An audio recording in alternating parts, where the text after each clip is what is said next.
If you're listening to this and you know that in your heart there's a desire to get active, to get involved, to do something about the abortion issue, but maybe you're overwhelmed with your fears or worries or doubts, I can tell you that I was in the same boat. I also had so many doubts and fears and worries.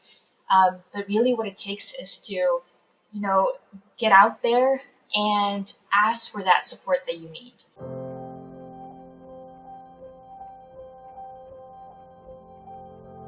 Hello, folks, and welcome back to Humans of the Pro-Life Movement, a segment of the Pro-Life Guys podcast where we seek to highlight some of the activists in the movement, some of the activists who are on the streets sacrificing some of their time, some of their energy for the lives and the integrity of preborn children, doing what they can to have conversations to really show the injustice of abortion to the people of the culture, to the people of their cities, to make a change, to work towards that cultural transformation, and to see lives saved. My guest today is a good friend and a colleague in the movement. Her name is Michelle Caluag. She is the executive director for Toronto Right to Life, and she is the former president of the Pro-Life Club on the University of Toronto.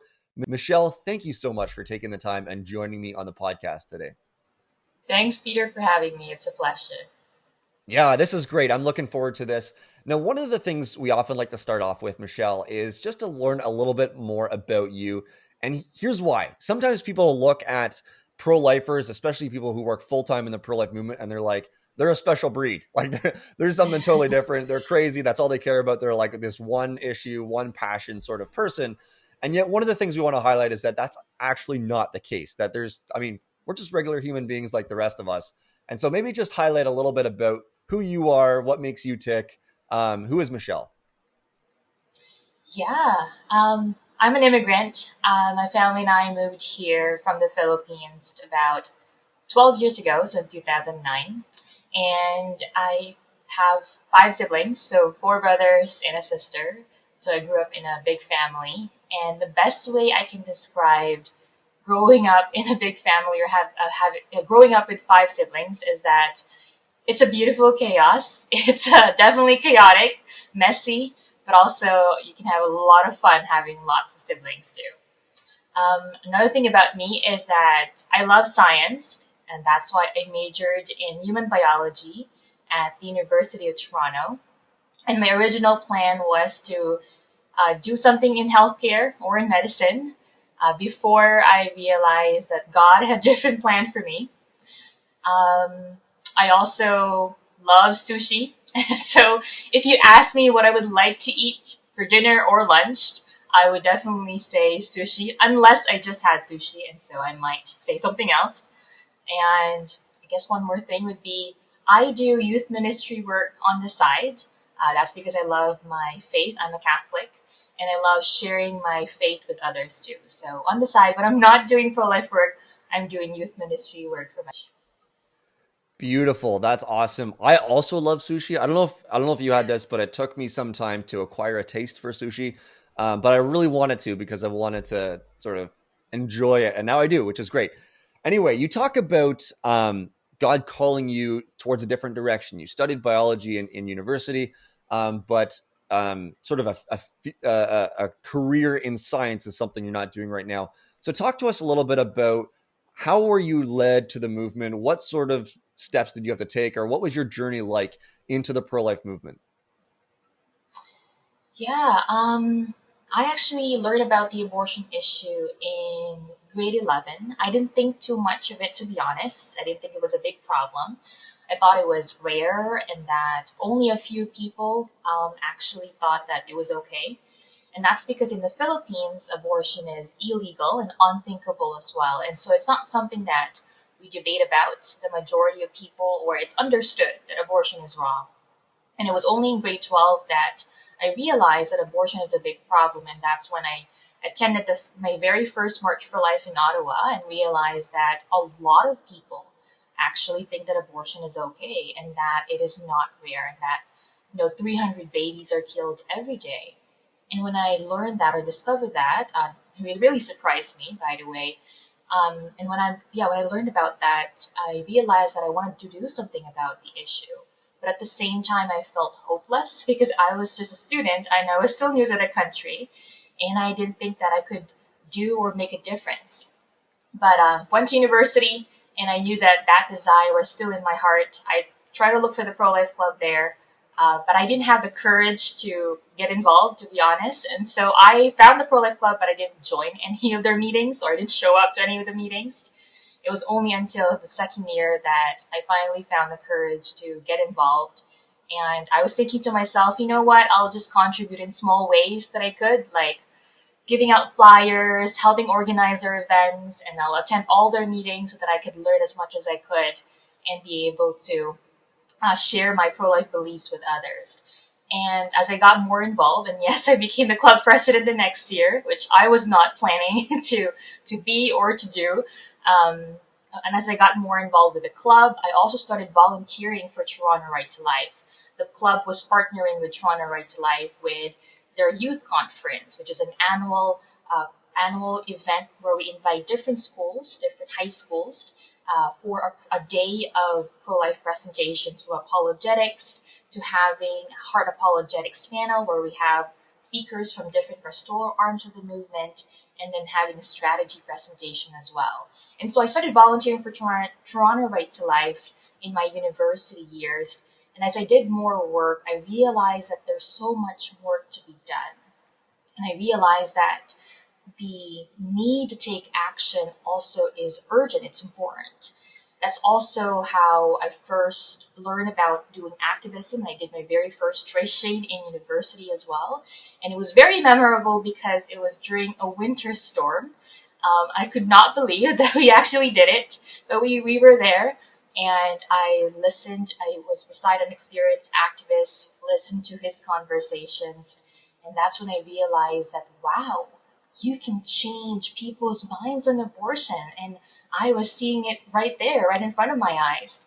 And that's when I realized, too, that I can make a difference now. I don't need to wait for more training or to get older, I guess, or to have more experience to make a difference today.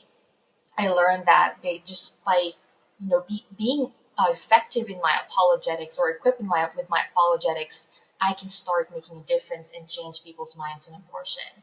And when I got to my fourth year, my last year in university, I realized that I was really passionate about the pro-life cause, less compared to going into medicine or something in healthcare. And so I started considering working in the pro-life movement. But I was thinking to myself, to be honest, I would only stay for a year or two and then move on. But as I did more pro-life work, I realized that God was definitely calling me to do this work. And the call was just getting louder and louder to the point that I could just not simply ignore it. And though I tried to say no a few times, try to change my plans and try to plan something different, God was still leading me his way. And when I finally said yes and I told myself, okay, I will do pro-life work as long as I'm needed, I honestly found peace in my decision. And yes, it's not easy. Yes, it's difficult. But honestly, it's definitely worth it. Yeah, that's a cool journey. I wasn't aware that the first year of university you're like, I'm pro-life, but I just want to know that there's a pro-life club and I don't really want to get involved. Um, and I think that's important for people who are listening and they look at some of the work that we do with Toronto Right to Life or CCBR, or other groups like this as well. You don't have to sort of dive right in head first to the deep end, but there you can sort of like gradually walk your way in. Now, you talked about the important, like the just being on the streets and seeing people change their mind. Was that sort of a key shift in your perspective in actually doing pro life work, or were there some other things as well? Maybe mentorship from friends like Blaze or some of the others that we work with. Um, what were some of the big factors in going from okay, like I'm pro-life, but I just can't get involved, this is too maybe controversial, maybe sort of someone else's thing, um to being like, okay, I'm going to do activism on my campus? Well, yeah, if you told me that I would be doing activism as part of the club, I would be very hesitant, to be honest with you, because I never really saw myself doing activism. or just talking to people, especially strangers on the streets, about a controversial issue. But through the training that I received from the club, also the support from Blazed, and also just people believing in me that I could do it, even though I didn't believe in myself at first that I could be an effective pro-life advocate, that I think made a huge difference. And that helped me a lot to, step out of my comfort zone, just try it and see how it goes. And as I did more activism, I really realized how effective it is, how effective the end the killing strategy is. And when I saw people changing their minds on the issue of abortion, I got more convicted to doing more activism. And so I would say two key things that made me decide to join and do pro-life work is doing effective activism or pro-life work, so doing activism or talking to people on the streets, and also the support that I received from Blaze and other pro-life friends who believed that I could do it. So yeah, those two. I love it. Yeah. Blaze often talks about the importance of a community, of building those relationships. So that's really cool to see. Now you are the president. That's not true. You're the executive director of Toronto Right to Life. Talk to me about that role. What do you do? What are you involved in? What is your mission with Toronto Right to Life? Yeah, at Toronto Right to Life, we specifically use the end the killing plan or implement the end the killing strategy locally here in Toronto, and recently did that about maybe 5 or 6 years ago. And it has been an incredible transformation because through the End the Killing plan, and with the End the Killing plan, includes providing photographic evidence of what abortion does to preborn children and who the preborn children are, and also complementing the evidence with effective apologetics. So using the human rights argument, for example. And so we make sure that all our educational projects have those two components. And so from giving presentations in high schools, we make sure that we present the pro-life view from a scientific and human rights perspective. And then we show what abortion does to preborn children and also talk about the science of human development. We're able to see students changing from 0 to 10 on a scale where 0 means pro-choice and 10 means pro-life.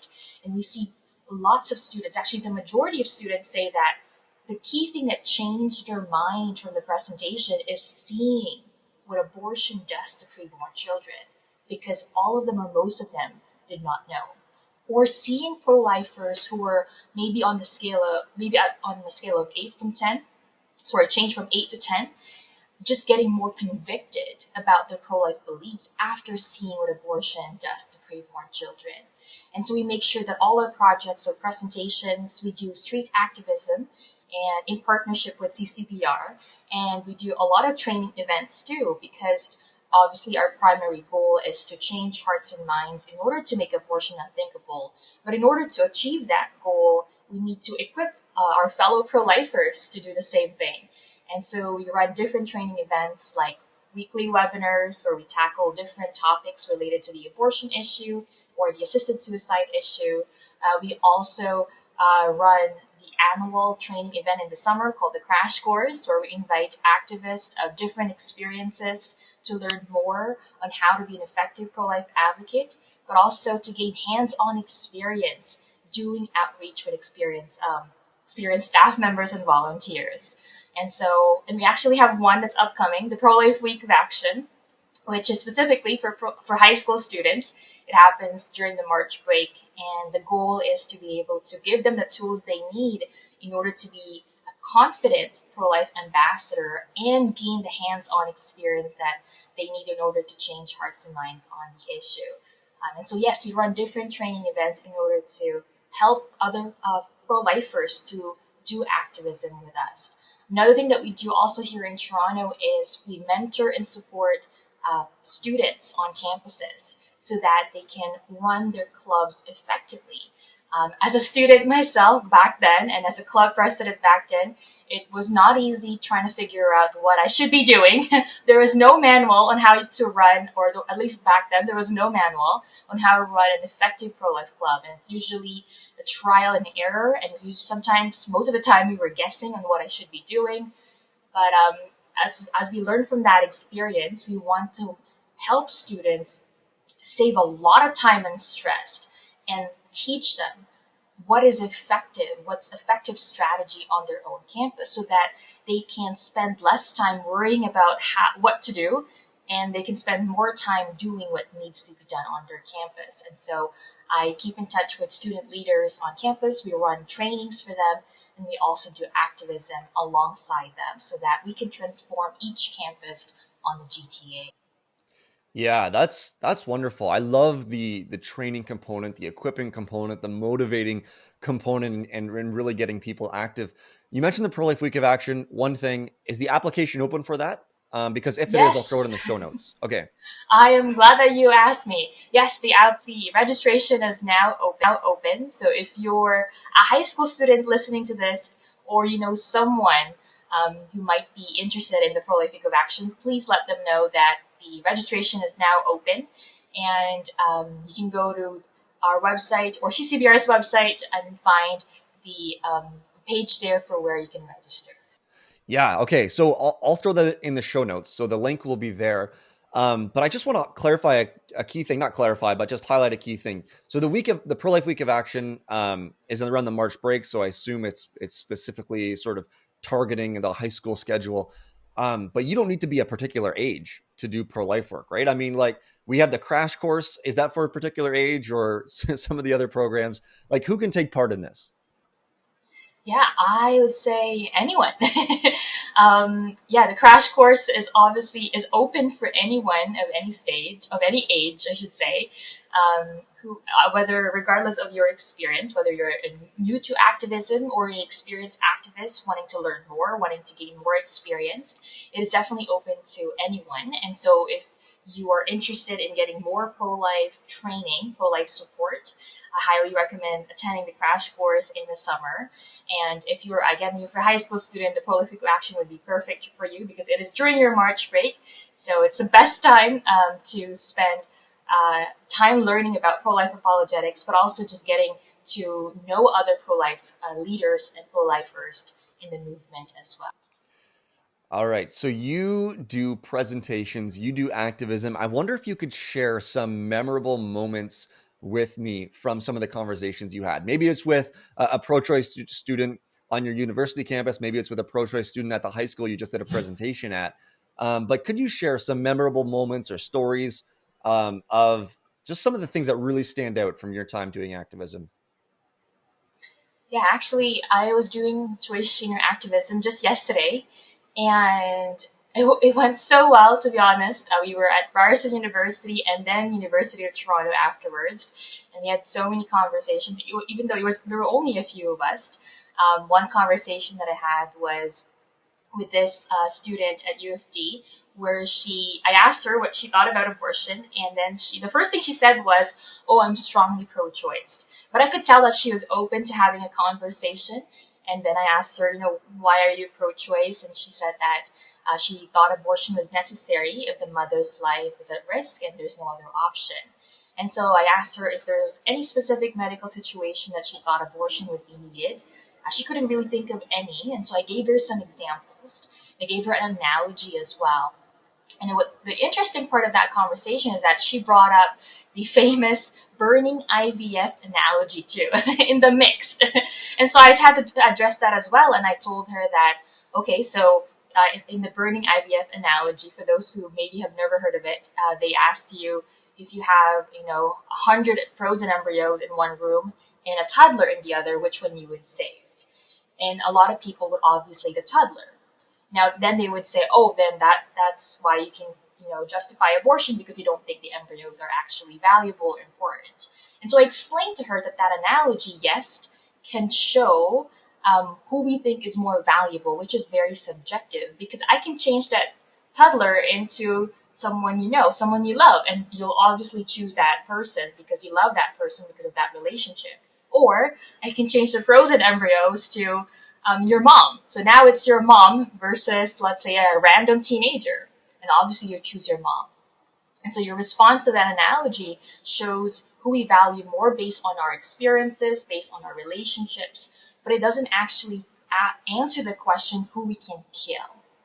And so by explaining that to her, she was able to connect that response to the medical situation. She said, oh, so you're saying that there are situations where we cannot save someone, but we can never kill a person to save another. I said, you're right, exactly.